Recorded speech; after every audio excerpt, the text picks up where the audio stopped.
kebanyakan dari mereka itu zalim. Tapi di situ kan masih ada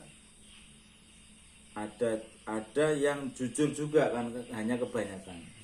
Maka karena ini bentuk umum, maka secara muayyan, secara tertentu kita tidak boleh mengatakan pemerintahan ini zalim, tanda kutip, sebelum nampak kezaliman itu di dalam mata kita. Nah, inilah ilmu diplomasi. Kalau memang sudah benar-benar ada kezaliman yang nampak, bukan kita cari-cari loh, maka kita disitulah saatnya kita menilai. Nah, kalau ada orang yang mungkin memiliki pertanyaan seperti itu, nah itulah saatnya kita menyampaikan apa yang kita lihat dari bentuk kezaliman itu.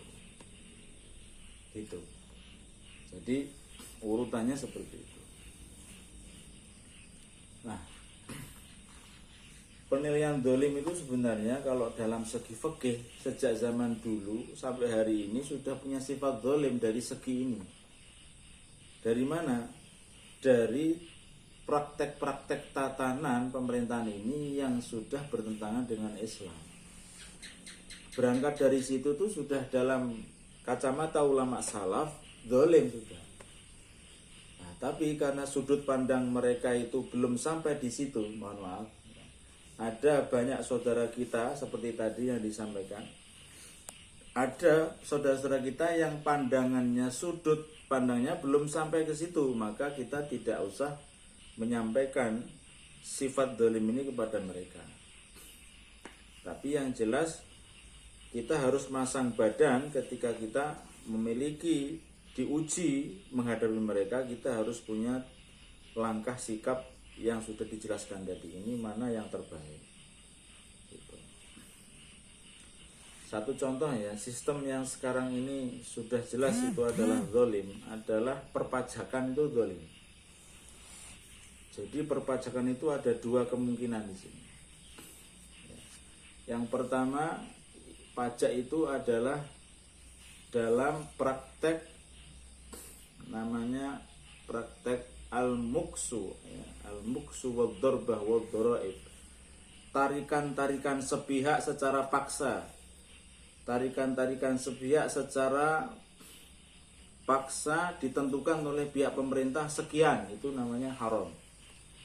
Itulah yang disebut dengan tarikan-tarikan sepihak secara paksa. Inilah pajak yang sebenarnya haram. Karena pajak itu hanya boleh ditarik kepada orang-orang non-muslim. Ini hukum Islam. Makanya kami dulu punya abah, punya mbah-mbah itu wasiat turun-temurun. Ojo sampai anak turunku jadi pegawai negeri.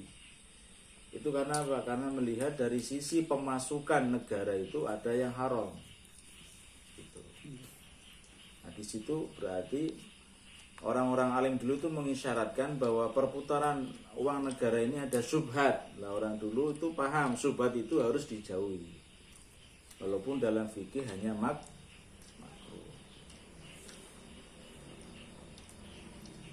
Syubhat itu kalau dalam fikih kan tingkatannya kan memang kalau syubhatnya syubhat yang separuh-separuh itu kan makruh. Tapi kalau di dalam ilmu tasawuf syubhat itu dijauh. Ini yang pertama. Yang kedua, ya tarikan bahasanya kalau mudah dipahami. Yang kedua itu